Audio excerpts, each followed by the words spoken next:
नमस्कार दोस्तों, स्वागत है आपका आपके अपने यूट्यूब चैनल अपनी कोचिंग पे। जैसा कि आप जानते हैं, आज है 21 जुलाई और 21 जुलाई के एसएससी सीजीएल के एग्ज़ाम का फर्स्ट शिफ्ट कंप्लीट हो चुका है। तो अभी बात करने वाले हैं हम एनालिसिस के बारे में। तो आज शिफ्ट में पहला क्वेश्चन पूछा गया था कि अकबर के समय वो बंजर पड़ी भूमि को क्या कहा जाता था। तो परोती या चाचर भूमि है वो कहा जाता था बंजर भूमि को। दोस्तों, आपको इस वीडियो का पीडीएफ डाउनलोड करना है तो आप हमारे टेलीग्राम ग्रुप को ज्वाइन कर सकते हैं। वहाँ से आप पीडीएफ डाउनलोड कर लीजिएगा। बात करें अकबर के बारे में तो अकबर की भू राजस्व प्रणाली के बारे में, तो अकबर की भू राजस्व प्रणाली को जब्ती प्रणाली कहा जाता था। अकबर के शासनकाल के दौरान सभी कृषि भूमि को 4 प्रभागों में वर्गीकृत किया गया था। पहला था पोलज, दूसरा था परती, बाद में चाचर और बंजर। पोलज भूमि पर हमेशा खेती की जाती थी और कभी भी परती नहीं छोड़ी जाती थी। अगला था कि प्रति भूमि को अपनी उर्वरता बनाए रखने के लिए 1 या 2 साल के लिए परती छोड़ी जाती थी, मतलब खाली छोड़ी जाती थी। उसके बाद है चाचर भूमि को 3 या 4 वर्षों के लिए बिना खेती के लिए छोड़ी जाती थी। बाद में बंजर भूमि को 5 या उससे अधिक वर्षों के लिए परती या खाली छोड़ी जाती थी। तो इस प्रकार से थे। और आगे तो इन तीनों का औसत सॉरी पोलज और प्रति को आगे 3 श्रेणियों में विभाजित किया गया था: अच्छा, मध्यम और खराब।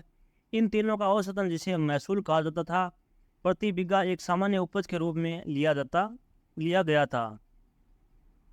इस प्रकार कहते हैं कि अकबर के शासनकाल के दौरान कृषि भूमि को 4 प्रकारों में विभाजित किया गया था। 4 कौन कौन थे? पोलज, प्रति, चाचर और बंजर। आज का अगला प्रश्न था कि करो या मरो का नारा किसने दिया था। तो करो या मरो का नारा है वो महात्मा गांधी जी ने दिया था। बात करें इसके संदर्भ में ये क्यों दिया था, तो महात्मा गांधी ने मुंबई के ग्वालियर टैंक मैदान, जो कि अगस्त क्रांति मैदान भी कहते हैं इसे, उससे 8 अगस्त 1942 को भारत छोड़ो आंदोलन का आह्वान करते हुए देशवासियों से कहा था कि करो या मरो। मैंने आज ये कहा, आप सभी लोग यह मंत्र अपनी हर सांस में उच्चारित करते रहे, या तो हम भारत को आज़ाद कराएंगे या इस प्रयास में अपनी जान दे देंगे। अगला प्रश्न था कि मौलिक अधिकार संविधान के किस भाग में दिए गए हैं। तो मौलिक अधिकार है वो संविधान के भाग 3 में दिए गए हैं। बात करें इनके बारे में तो मौलिक अधिकार है वो संविधान के भाग 3 में अनुच्छेद 12 से 35 तक दिए हुए हैं। इस संबंध में संविधान निर्माताओं ने संयुक्त राज्य अमेरिका के संविधान अर्थात बिल ऑफ राइट्स से प्रेरणा ली थी। संविधान के भाग 3 को भारत को मैग्ना कार्टा के रूप में वर्णित किया गया है। इसमें न्याय संगत और मौलिक अधिकारों की एक बहुत लंबी सी व्यापक सूची है। एक क्वेश्चन था कि छऊ नृत्य कितने प्रकार से कितने राज्य में मनाते हैं। तो 3 राज्य थे, झारखंड, उड़ीसा और पश्चिम बंगाल। और अगर प्रकार पूछा था छऊ नृत्य का, तो छऊ नृत्य 3 प्रकार का होता है कि सरायकेला, पुरकिला और मयूरभंज। तो इन दोनों में से एक क्वेश्चन था। अगर आपको पता है कि कौन सा क्वेश्चन था तो आप कंफर्म करके जरूर बताइएगा कि क्वेश्चन कौन सा था। अगला क्वेश्चन था कि 26 जनवरी को है वो गणतंत्र दिवस क्यों मनाते हैं। तो इस दिन संविधान लागू हुआ था हमारे देश का। बात करें इसके बारे में तो हर साल 26 जनवरी को गणतंत्र दिवस इसलिए मनाते हैं क्योंकि इसी दिन पूरे देश में संविधान लागू हुआ था। 26 जनवरी 1950 को संविधान लागू होने के साथ ही भारत को पूर्ण गणराज्य घोषित कर दिया था। यही वजह है कि हर साल इस खास दिन को याद में 26 जनवरी को गणतंत्र दिवस मनाते हैं। बात करें अगले क्वेश्चन की, तो अगला क्वेश्चन था कि गोदावरी की है वो सहायक नदी कौन सी है। तो गोदावरी सहायक नदी है वो बराकर नदी है। बात करें सहायक नदी कौन सी नहीं है, तो बराकर नदी सहायक नदी नहीं है, ऑप्शन में ये था। बात करें गोदावरी सहायक नदियों के बारे में तो प्रवरा, पूर्णा, मंजरा, पेनगंगा, वृद्धा, वेनगंगा, प्राणहिता जो कि वेनगंगा, पेनगंगा और वृद्धा का संयुक्त प्रवाह है। इंद्रावती, मनेर और सबरी। सांस्कृतिक महत्व, नासिक में गोदावरी नदी के तट पर कुंभ मेला लगता है। ये गोदावरी नदी के बारे में था। अगला क्वेश्चन है कि जून और सितंबर के बीच में वर्षा किसके कारण होती है। तो आप सभी जानते होंगे कि दक्षिणी पश्चिमी मानसून जो गण है वो भारत में वर्षा होती है। इसके बारे में डिटेल में बात करें तो भारत में मानसून है वो हिंद महासागर व अरब सागर की ओर से हिमालय की ओर वाली हवाओं पर निर्भर करता है। जब ये हवाएं भारत के दक्षिण पश्चिमी तट पर पश्चिमी घाट टकराती है तो भारत तथा आसपास के देशों में भारी वर्षा होती है। ये हवाएं दक्षिणी एशिया में जून से सितंबर तक सक्रिय रहती हैं। अगला प्रश्न था कि अनुच्छेद 280 के अनुसार वित्त आयोग की सिफारिश किसके द्वारा की जाती है? तो वित्त आयोग की सिफारिश है वो राष्ट्रपति द्वारा की जाती है। बात करें अनुच्छेद 280 के बारे में तो इसके अंतर्गत है वो यह प्रावधान है कि संविधान की प्रारंभ में 2 वर्ष के भीतर और उसके बाद प्रत्येक 5 वर्ष के समाप्ति पर या पहले उस समय पर जिसे राष्ट्रपति द्वारा आवश्यक समझा जाता है एक वित्त आयोग का गठन किया जाएगा। तो ये राष्ट्रपति का पावर है वित्त आयोग में। अगला क्वेश्चन था कि साइमन कमीशन था उसके दौरान किसकी मृत्यु हो गई थी? तो लाला लाजपत राय की मृत्यु उस दौरान हो गई थी। बात करें तो लाहौर में लाला लाजपत राय द्वारा 31 अक्टूबर 1928 को साइमन कमीशन का विरोध किया था और इस दौरान उन पर पुलिस ने लाठियों का वार किया था तथा उसी समय सिर पर चोट लगने के कारण वे घायल हो गए और कुछ दिन बाद वो उनकी मृत्यु हो गई। अगला क्वेश्चन था कि 2011-12 की जनगणना के अनुसार शहरी भारत में एक व्यक्ति के लिए गरीबी रेखा प्रतिमाह तय की गई है। तो शहरी के लिए वो प्रतिमा हत्या नहीं तय की गई है, तय हत्या नहीं है। तो 17,000 है। बात करें इसके बारे में तो वर्ष 2011-12 में ग्रामीण क्षेत्रों के लिए एक व्यक्ति की गरीबी रेखा है वो 816 रुपये दर तय की गई थी और शहरी क्षेत्रों के लिए वो रुपये तेंदुलकर पद्धति से तहत 1,000 रुपये तय की गई थी। अगला क्वेश्चन है कि पैरा बैडमिंटन अंतर्राष्ट्रीय टूर्नामेंट आयोजन कहाँ पे हुआ था? तो मुझे लगता है कि 2022 का क्वेश्चन पूछा गया था। तो 2022 है उसमें पेरू में इसका आयोजन हुआ था जो कि दक्षिणी अफ्रीका का एक देश है, दक्षिण अफ्रीका महादेव देश है। बात करें तो 29 नवंबर 2022 से 4 दिसंबर 2022 तक BWF 70 2022 की पैरा बैडमिंटन प्रतियोगिता Peru para badminton international 2022 Lima Peru में आयोजित हुई थी। इस टूर्नामेंट में भारत ने 6 स्वर्ण 1 रजत और 7 कांस्य सहित 14 पदक जीते थे। तो ऑप्शन में था ये कि कहाँ आयोजित हुआ था या फिर कितने पदक जीते थे। अगला क्वेश्चन था कि स्त्री बस्ती कौन से राज्य से सम्मिलित है? तो स्त्री बस्ती है वो उत्तर प्रदेश से सम्मिलित है। बात करें स्त्री बस्ती के बारे में तो राप्ती नदी के तट पर यह स्थान सहेट महट के अवशेषों से चिन्हित है। यह प्राचीन कोसला साम्राज्य की राजधानी हुआ करता थे और बुद्ध धर्म के अनुयायियों के लिए पवित्र स्थान माना जाता है क्योंकि यहाँ भगवान बुद्ध ने नास्तिकों को सही दिशा दिखाने के लिए कई चमत्कार किए थे। अगला क्वेश्चन था कि ऐसे व्यक्ति कौन है जिन्हें खिलौना बनाने के लिए पद्मश्री दिया गया था? तो उनका नाम है CV राजू।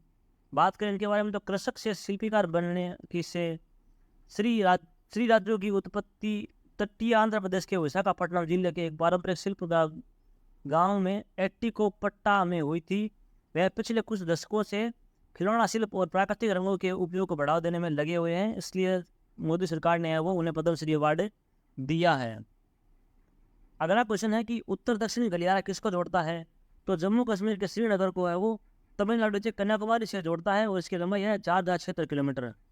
बात करें इसके बारे में तो वह NH-44 से जो कि श्रीनगर उधमपुर पोर्ट जम्मू कश्मीर से होते हुए जालंधर दिल्ली आगरा ग्वालियर झांसी सागर नरसिंहपुर लखनऊ नागपुर हैदराबाद चिल्कापुरम बेंगलुरु सलेम मुद्दुरे कन्याकुमारी तक ये रोड होती है। मैन शहर है।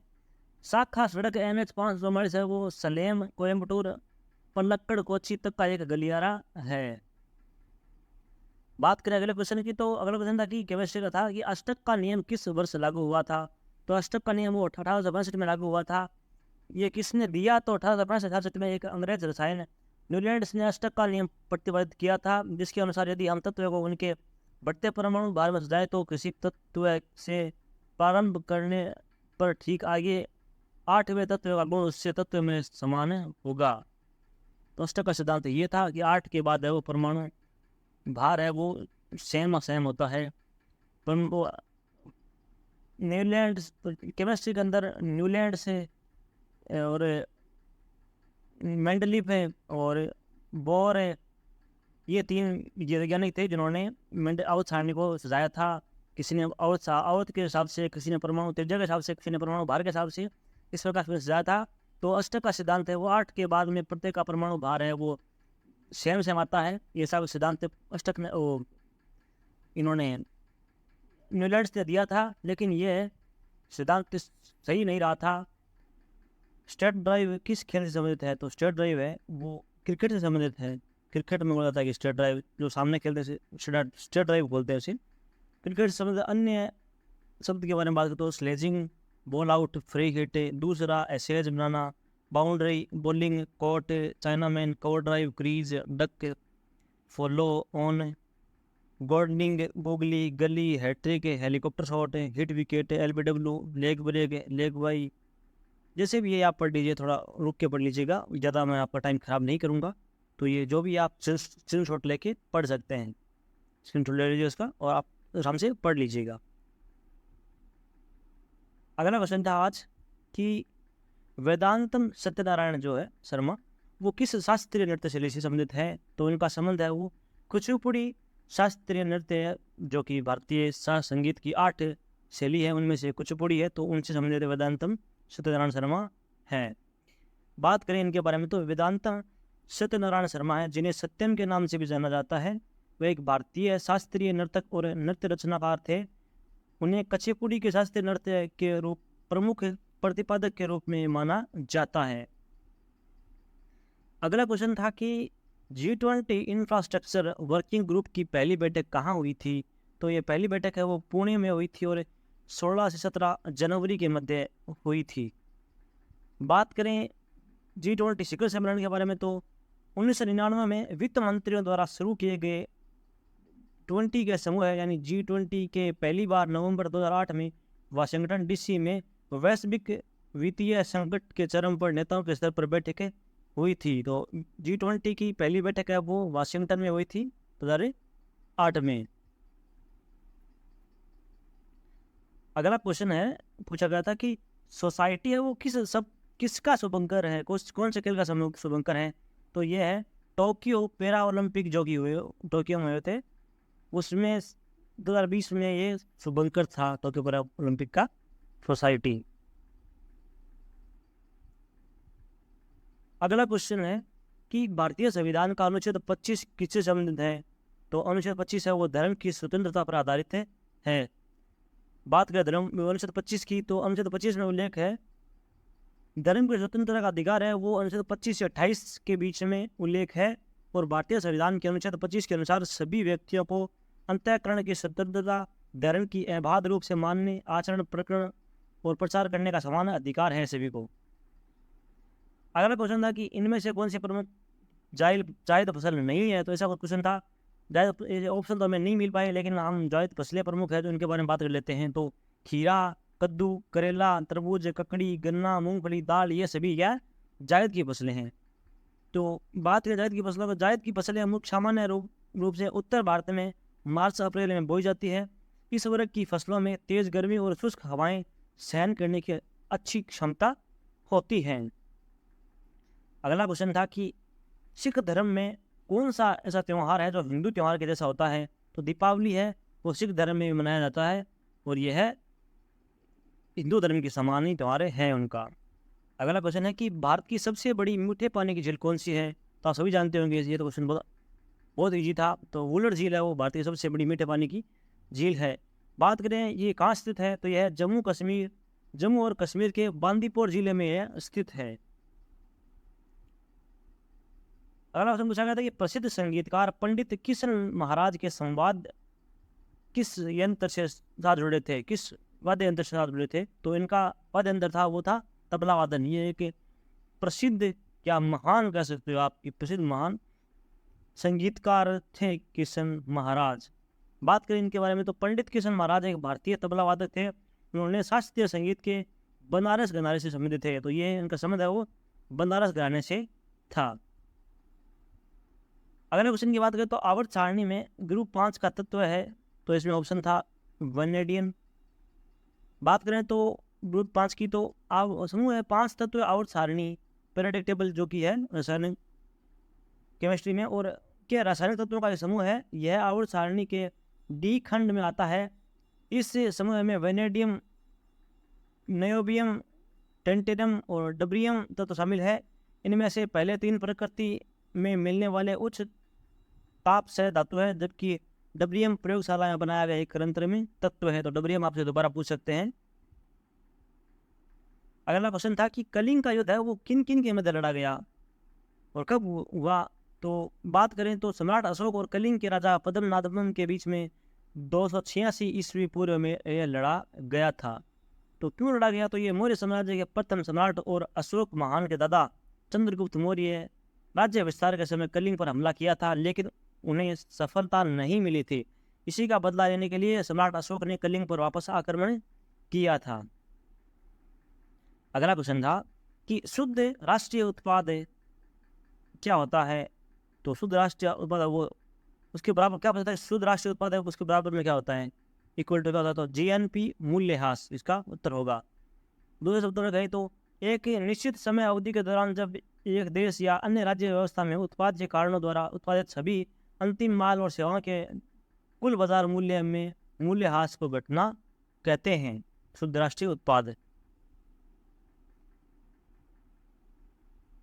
अगला क्वेश्चन है कि निम्नलिखित में से किसने अदालत में सजदा जिसे कहते हैं परिणाम झुक के प्रणाम करना और पोपोस जो कि सम्राट के पैर के चुंबन लेना होता है की प्रथा शुरू की थी, किसके काल में हुई थी, कौन सा राजा था ऐसा, तो गयासुद्दीन बलबन था, उसने ये प्रथा लागू की थी अपने दरबार में। अदालत नहीं दरबार होगा सब।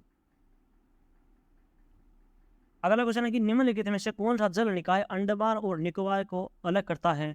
तो 10 डिग्री चैनल है वो अंडमान को निकोबार से अलग करता है। बात करें कोको चैनल की तो यह म्यांमार और अंडमान द्वीप समूह को अलग करता है।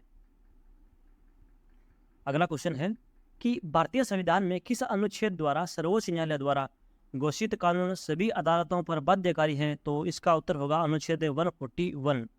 बात करें 141 की तो अनुच्छेद 141 के अनुसार उच्चतम न्यायालय द्वारा घोषित कानून सभी अदालतों पर बाध्यकारी है।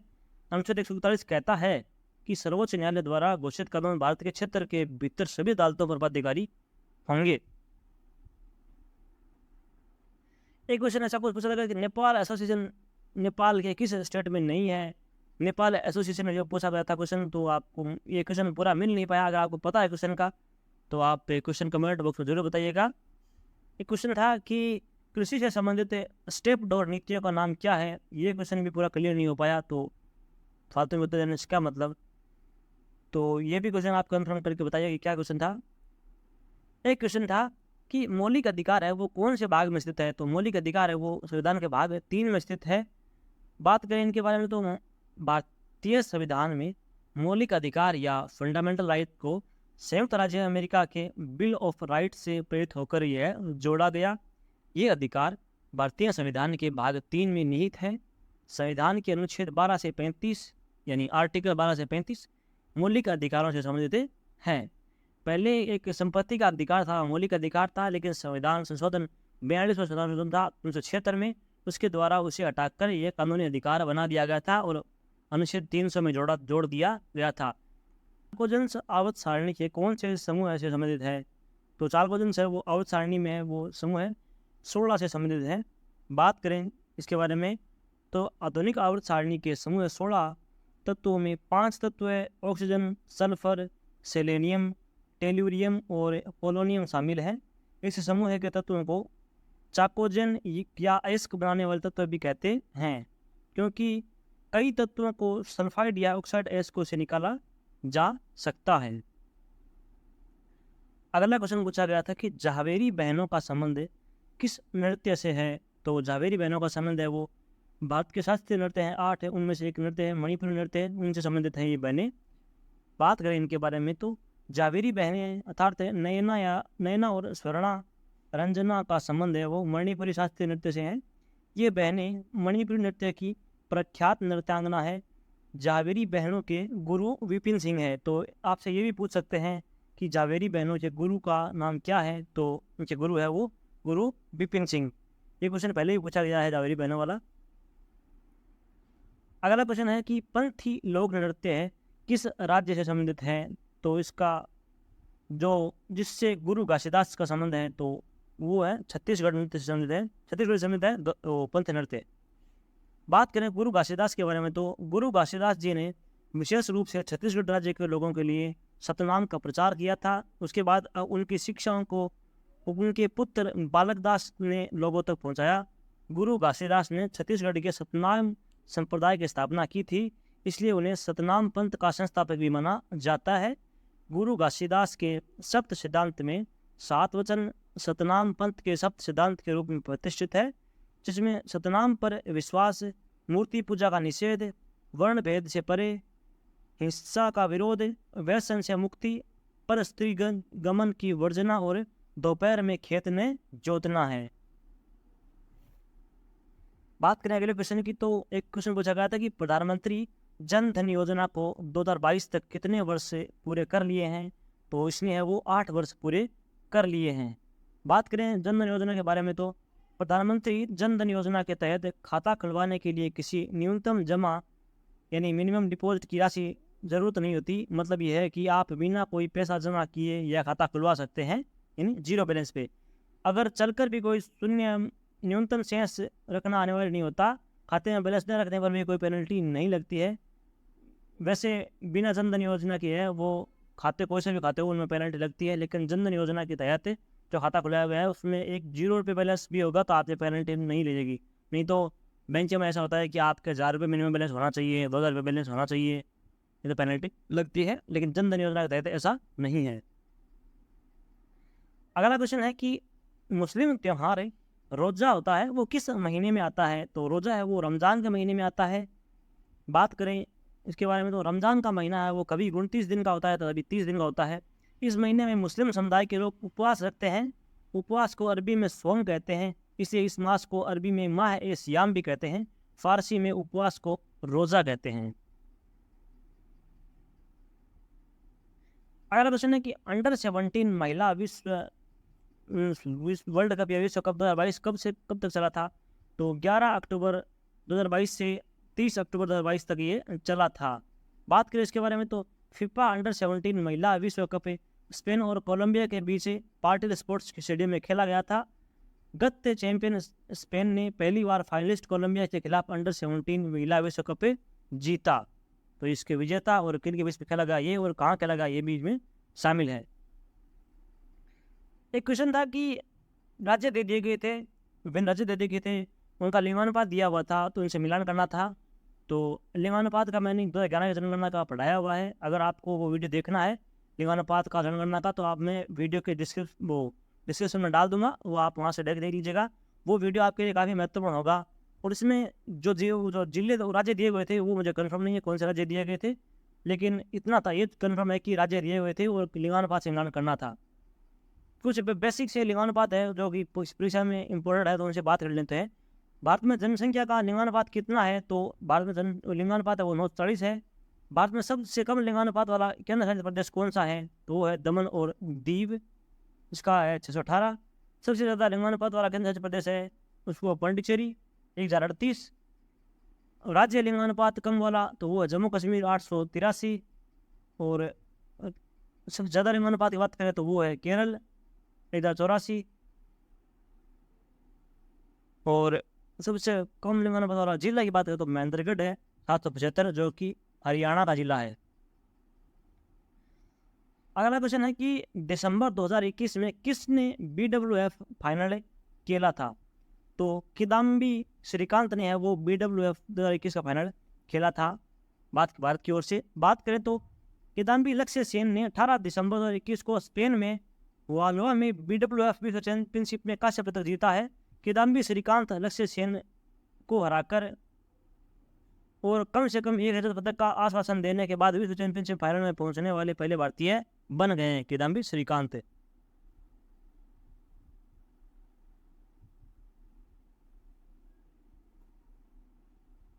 अगला क्वेश्चन है कि चंद्रगुप्त मौर्य ने किसकी सहायता से नंदवंश के समाप्त किया था? तो विष्णुगुप्त उसकी सहायता से नंदवंश की स्थापना की वो अंत किया था। बात करें इसके बारे में तो चंद्रगुप्त मौर्य ने वो विष्णुगुप्त के सहयोग से घनानंद की हत्या कर नंदवंश का अंत किया था। इस प्रकार नंद वंश के पश्चात मौर्य वंश का शासन स्थापित हुआ था। तो आपसे ये पूछ सकते हैं कि नंद वंश का अंतिम शासक कौन था, तो गणानंद था, और प्रथम शासक है वो चंद्रगुप्त मौर्य था मौर्य वंश का। वो नंद वंश का वो संस्थापक था, वो महाप्रथम था। अगला क्वेश्चन है कि अलबरूनी है वो किसके समय भारत में आया था, तो अलबरूनी है वो मोहम्मद गजनवी के साथ भारत आया था और 1018 से 1019 ईस्वी के मध्य आया था। बात करें मोहम्मद अलबरूनी के बारे में, तो वह फारस का एक प्रसिद्ध विद्वान था जो कि महमूद गजनवी के भारत आक्रमण के दौरान उनके साथ आया था। अलबरूनी का जन्म आधुनिक उज्बेकिस्तान में स्थित ख्वारिज़म के में सन 977 में हुआ था। वह फारस का एक प्रसिद्ध विद्वान था जो कि महमूद गजनवी के भारत आक्रमण के दौरान उसके साथ आया था। वह एक प्रसिद्ध दार्शनिक, गणितज्ञ और इतिहासकार भी थे। अगला क्वेश्चन था कि कांग्रेस छोड़ने के बाद 1939 में सुभाष चंद्र बोस ने पार्टी बनाई थी, उसका नाम क्या था, तो उसका नाम था फॉरवर्ड ब्लॉक। बात करें इसके बारे में, तो 3 मई 1939 ये डेट थी उसकी, को सुभाष चंद्र बोस ने कांग्रेस के अंदर ही फॉरवर्ड ब्लॉक के नाम से उनकी पार्टी की स्थापना की थी। तो डेट पूछे एग्जैक्ट, तो 3 मई 1939 की डेट थी। अगला क्वेश्चन था कि पूर्ण स्वराज की मांग कब पारित हुआ था। पूर्ण स्वराज है, तो पूर्ण स्वराज है वो लाहौर अधिवेशन में पारित हुआ था। बात करें लाहौर अधिवेशन की, तो कांग्रेस का लाहौर अधिवेशन है वो 1929 में हुआ था। भारतीय राष्ट्र कांग्रेस ने 19 दिसंबर 1929 को ऐतिहासिक पूर्ण स्वराज यानी कुल स्वतंत्रता प्रस्ताव अपने लाहौर अधिवेशन में पारित किया था। बात करें अगले क्वेश्चन की, तो मौलिक कर्तव्य संविधान के किस अनुच्छेद में दिए गए हैं, तो संविधान अनुच्छेद 51 क में दिए गए हैं, और भाग पूछे तो भाग 4 में दिए गए हैं। इससे पहले वाले शिफ्ट में पूछा था कि मौलिक अधिकार है वो कौन से भाग में है, तो उसका भाग 3 था। अगला क्वेश्चन है कि इंडिया फिल्म पर्सनैलिटी अवार्ड 2022 किसे दिया गया, तो यह चिरंजीवी को दिया गया था। बात करें इनके बारे में, तो अनुभवी अभिनेता चिरंजीवी को सोमवार को गोवा में 53वें भारतीय अंतर्राष्ट्रीय फिल्म महोत्सव के समापन समारोह में वर्ष 2022 के भारतीय फिल्म व्यक्तित्व पुरस्कार से सम्मानित किया गया था। चिरंजीवी कौन नहीं जानता, वे एक साउथ के महान सुपरस्टार है, रामचरण के पिताजी भी हैं, तो इनको तो कौन नहीं जानता। अगला क्वेश्चन है कि नर्मदा नदी है का उद्गम कहाँ पर होता है, तो नर्मदा नदी का उद्गम है वो मध्य प्रदेश की अमरकंटक पहाड़ियों से होता है। बात करें नर्मदा नदी की, तो नर्मदा नदी मध्य प्रदेश के अनूपपुर जिले के अमरकंटक पठार से उत्पन्न होती है। फिर 1312 किलोमीटर यानी 815.2 मील पश्चिम की ओर बहकर यह भरूच से 30 किलोमीटर यानी 18.6 मील पश्चिम में खंबात की खाड़ी में बह जाती है और अरब सागर की एक खाड़ी है। कुछ स्रोतों में इसे उत्तर भारत और दक्षिण भारत की पारंपरिक विभाजक माना जाता है। अगला क्वेश्चन पूछा गया था कि मॉडर्न ओलंपिक की शुरुआत कब हुई थी, तो इसकी शुरुआत 6 अप्रैल 1896 में हुई थी। आपको 1896 नहीं याद नहीं रखना, आपको डेट भी साथ में याद रखनी है कि डेट क्या है, तो 6 अप्रैल 1896 में बात हुई थी। तो ये पूछते हैं कि भारत ने कब भाग लिया, तो भारत ने वो 1900 में सन 1900 में भाग लिया था। बात करें तो पहले ओलंपिक के खेल यूनान की राजधानी एथेंस में 1896 में आयोजित हुए थे। तो आपसे ये पूछ सकते हैं कि आयोजित कहाँ हुए हुए थे, तो यूनान की राजधानी एथेंस में हुए थे। लेकिन उसके बाद भी सालों तक ओलंपिक आंदोलन का स्वरूप नहीं ले पाया। तमाम सुविधाओं की कमी, आयोजित की मेजबानी की समस्या और खिलाड़ियों की कम भागीदारी, इन सभी समस्याओं के बावजूद धीरे धीरे ओलंपिक अपने मकसद में कामयाब होता गया। अगला प्रश्न था कि कौन सा उपकरण है वो गति, दिशा, वर्षा के प्रकार का पता लगाने के लिए तरंगे भेजता है, तो इसका उत्तर होगा एनीमोमीटर। दोस्तों अपन लोग है वो मीटर में कंसिडर होते हैं, तो बात करते हैं एम्ब्रोमीटर है वो वर्षा को मापने का उपकरण है। यह मौसम वैज्ञानिकों और जल वैज्ञानिक द्वारा समय की पूर्व निर्धारित अवधि के एक क्षेत्र पर तरल अवक्षेपण की मात्रा को एकत्र करने और मापने के लिए उपयोग किया जाने वाला उपकरण है। बात करें एनीमोमीटर की, तो एनीमोमीटर वह उपकरण है जिसका उपयोग पवन की गति, दिशा को मापने के लिए किया जाता है, और एम्ब्रोमीटर वो वर्षा को मापने के लिए, और एनीमोमीटर वो दिशा को मापने के लिए। बात करें हाइग्रोमीटर की, तो यह मौसम संबंधी उपकरण है जिसका उपयोग वायु की नमी को मापने के लिए करते हैं। और बात करें हाइड्रोमीटर की, तो यह वह उपकरण है जिसका उपयोग है वो तरल के सापेक्ष घनत्व को मापने के लिए किया जाता है। तो ये एम्ब्रोमीटर एनीमोमीटर, हाइग्रोमीटर और हाइड्रोमीटर ये कन्फ्यूज होते हैं बच्चे। सेम इनका काम होता है, थोड़ा बहुत अलग है, तो आप कन्फ्यूजन नहीं होगी। तो क्वेश्चन पूछा गया था कि क्रिकेट की पिच है वो कितने यार्ड की होती है? तो क्रिकेट की पिच है वो 22 यार्ड की होती है। बात करें क्रिकेट की पिच की, तो क्रिकेट की पिच है वो 22 यार्ड यानी 20.12 मीटर लंबी और 10 फीट यानी 3.04 मीटर चौड़ी होती है। 2 विकेटों के बीच की दूरी है वो आमतौर पर 20.12 मीटर होती है।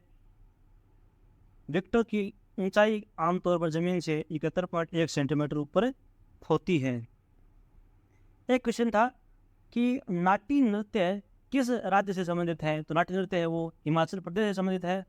बात करें नाट्य नृत्य के बारे में, तो नाट्य है वो देवनाट्य भारतीय उपमहाद्वीप की पश्चिमी और मध्य पहाड़ियों में प्रचलित एक पारंपरिक लोक नृत्य है।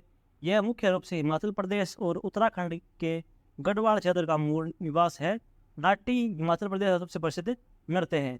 मुख्य रूप से यहाँ के प्रमुख त्योहारों और उत्सवों के दौरान किया जाता है। इसकी शैली काफ़ी हद तक श्री कृष्ण और गोपियों के द्वारा किए जाने वाले रासलीला के समान है। तो आपसे ये भी पूछ सकते हैं कि ऐसा कौन सा नृत्य है जिसका नृत्य शैली है वो काफ़ी हद तक कृष्ण और गोपियों के द्वारा किए जाने वाले रासलीला के समान है। तो ये क्वेश्चन भी आप ध्यान रखिएगा, यहाँ से क्वेश्चन दोबारा पूछ सकते हैं। एक क्वेश्चन था मौलिक अधिकारों से था, उसमें 4 ऑप्शन दिए हुए थे, मौलिक अधिकार दिए हुए थे, आर्टिकल अनुच्छेद दिए गए थे, आर्टिकल 14, आर्टिकल 17, आर्टिकल 19, आर्टिकल 16 ऐसे अनुच्छेद दिए थे। उनमें से पूछा था कि इसमें से कौन सा अनुच्छेद है वो सम्मिलित नहीं है? तो उसमें उत्तर होगा आपका अनुच्छेद 17। अनुच्छेद 17 उसका उत्तर नहीं था। वो अनुच्छेद 17 वो मिसमैच था। अनुच्छेद 17 में बात करें तो अनुच्छेद 17 वो अस्पष्टता से उत्पन्न होने वाली किसी भी विकलांगता और को लागू करना या कानून के अनुसार दंडनीय अपराध है, यानी अस्पष्टता का अंत है वो अनुच्छेद 17 के अनुसार है। तो ये उसमें नहीं था। अगला क्वेश्चन पूछा गया था नदियों के उद्गम स्थल से, ये भी मिलान वाला क्वेश्चन था कि प्रमुख नदियाँ दे दी, 4 नदियाँ दी, उनका स्थल पूछा था कि जैसे एक चंबल नदी थी, ऐसे कुछ नदियाँ थी बहुत सारी, तो उनका मिलान था। बताइए कि इसका उद्गम स्थल का है।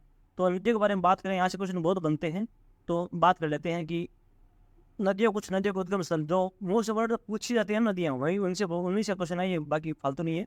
तो ब्रह्मपुत्र नदी है, उसकी कुल लंबाई है 2900 किलोमीटर है और इसका उद्गम स्थल वो मानसरोवर झील के समीप है स्थित है। चीमा युगदुग हिमानी से निकल से इसका उद्गम होता है और इसका संगम वो बंगाल की खाड़ी में होता है। बंगाल की खाड़ी में ये जाकर लास्ट में गिरती है बांग्लादेश में जाकर। अगला क्वेश्चन है कि अगला नदी है कि सिंधु नदी है, उसकी लंबाई है वो 2880 जो कि भारत में है, वो 709 है और 2171 है वो भारत के बाहर है।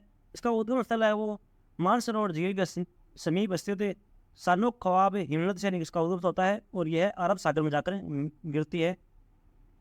अगली नदी है गंगा नदी, इसकी लंबाई है 2510 से, इसकी ये लंबाई 2071 है वो भारत में, और 439 है वो बांग्लादेश में है।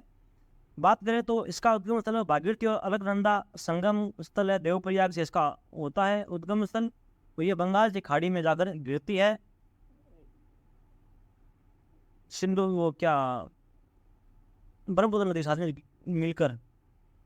अगला नदी है चिनाब नदी, इसकी लंबाई 1800, ये वाराणसी दर्रा है जो लाहौल स्पीति सिंधु नदी में जब से इसका उद्गम स्थल होता है।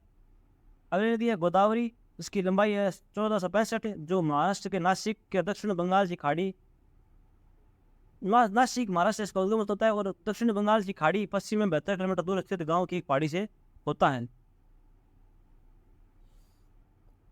अगली नदी है सतलुज है, जिसकी लंबाई है 1440, ये मानसरोवर झील के समीप स्थित है, राक्षस ताल से इसका निर्माण होता है, फिर चिनाब नदी में जाकर मिलती है। अगली नदी है यमुना, जिसकी लंबाई है 1370, यह बंदर पूंछ के पश्चिमी ढाल पर स्थित है, यमुनोत्री हिमानी या हिमनद से इसका उद्गम होता है और ये प्रयाग इस यूपी में है, इलाहाबाद, वहाँ पे गंगा नदी में मिल जाती है। अगली नदी है कृष्णा नदी जो कि दक्षिण भारत की नदी है, महाबलेश्वर के समीप पश्चिमी घाट के पहाड़ों से इसका उद्गम होता है और बंगाल की खाड़ी में जाकर मिलती है। अगली नदी है नर्मदा है, उसकी लंबाई है 1312 और यह विंध्याचल पर्वत श्रेणी के स्थित अमरकंटक नामक स्थान से निकलती है और यह खंबात की खाड़ी में जाकर गिरती है। अगली नदी है महानदी, इसकी लंबाई है 1057 यानी 1057। ये मध्य प्रदेश के रामपुर जिले में स्थित सिहवा के समीप निकलती है और ये बंगाल की खाड़ी या कटक के निकट वहाँ मिल जाती है। ये अगली नदी है घाघरा, जो कि इसकी लंबाई 1080, उसका मत्सातुक हिमानी से इसका उद्गम स्थल है और ये गंगा नदी में जाकर मिल जाती है। दोस्तों ये थी कुछ महत्वपूर्ण नदियाँ यहाँ। अगर नदी का उद्गम स्थल पूछेगा तो इन्हीं नदियों में जब पूछेगा, क्योंकि ये भारत की प्रमुख नदियाँ हैं जो कि इनकी लंबाई 1000 किलोमीटर से ज़्यादा है, बाकी नदियों की लंबाई है वो 1000 किलोमीटर से कम है। अगला प्रश्न था कि डॉक्टर नहीं, डीपी धार मॉडल कौन सी पंचवर्षीय योजना में लागू किया गया? तो यह 5वीं पंचवर्षीय योजना में लागू किया गया था, जिसका कार्य का जो 5 वर्ष योजना थी वो थी 1974 से 1978 तक। बात करें इसके बारे में तो योजना ने कृषि उत्पाद और रक्षा की आत्मनिर्भरता पर भी ध्यान केंद्रित किया था। ये 5वीं पंचवर्षीय योजना का मोटो था। 1978 में नवनिर्वाचित मोरारजी देसाई सरकार ने इस योजना को खारिज कर दिया। 1975 में विद्युत आपूर्ति अधिनियम में संशोधन किया, जिसने केंद्र सरकार को बिजली उत्पादन और पारिश्रम में प्रवेश करने में सक्षम बनाया था। तो यह कृषि उत्पाद में बढ़ावा करने और उसकी रक्षा करने में ये मॉडल पर आधारित थी पंचवर्षीय योजना, जो कि डीपी धार मॉडल पर आधारित थी। अगला प्रश्न था कि श्रीनिवास है वो किस वाद्य यंत्र से संबंधित है? तो उनका संबंध है वो मेडोलिन वादक से है, जो कर्नाटक शैली के संबंधित है।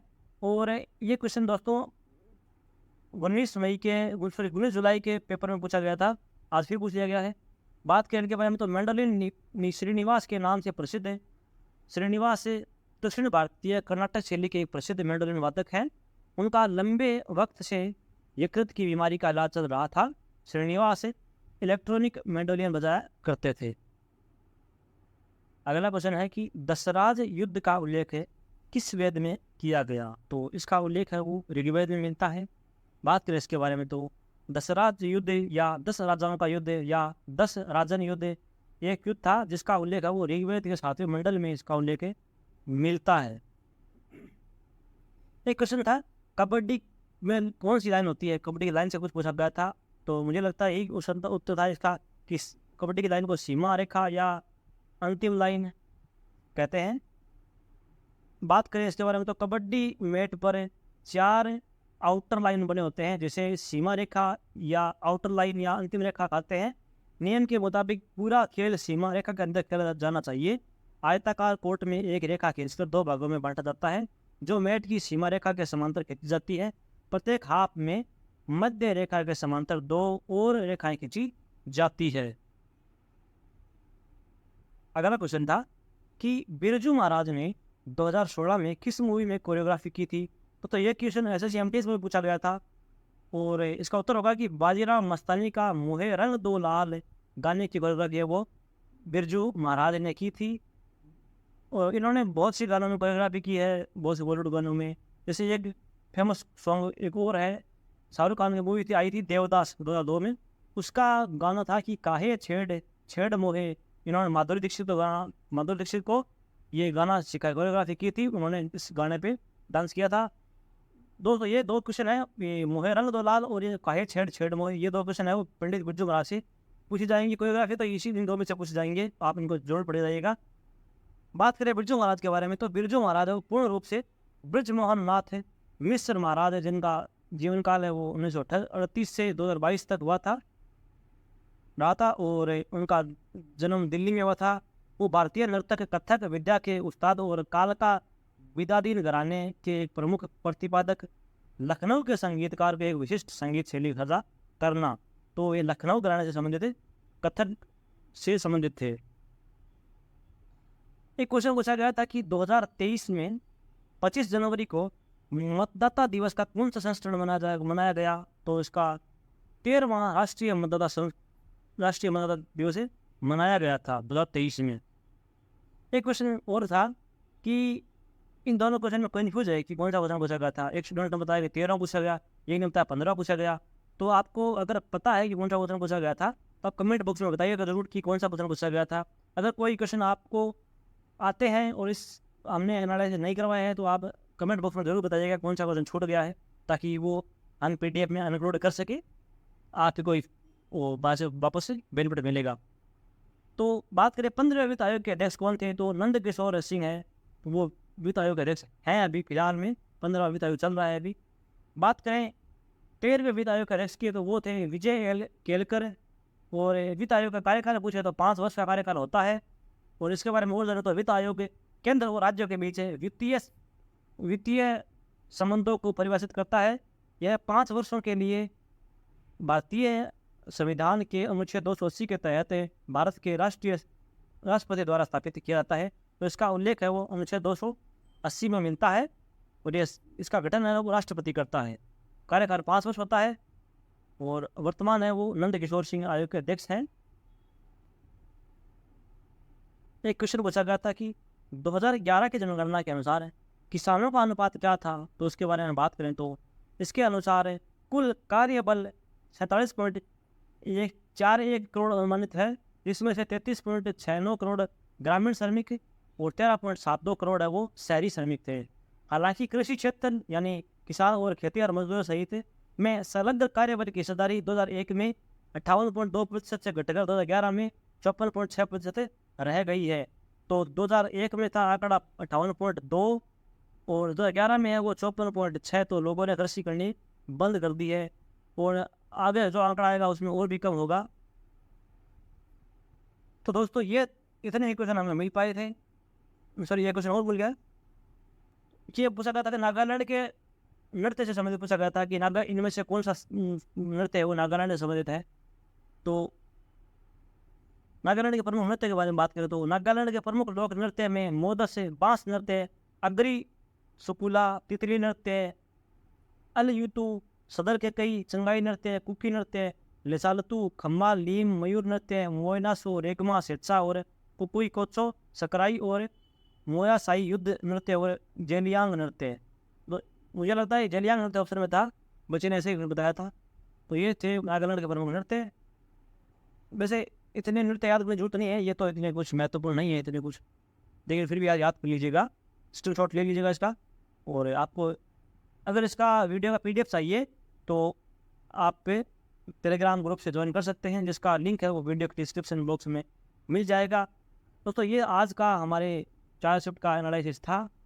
और अगर आपको वीडियो पसंद आया है तो वीडियो को लाइक कीजिए, शेयर कीजिए और अपने दोस्तों को बताइए कि एनालिसिस के बारे में, और चैनल को सब्सक्राइब जरूर कर लीजिएगा। और ऐसे ही दोस्तों हमारे चैनल पर सपोर्ट बनाए रखिएगा। धन्यवाद।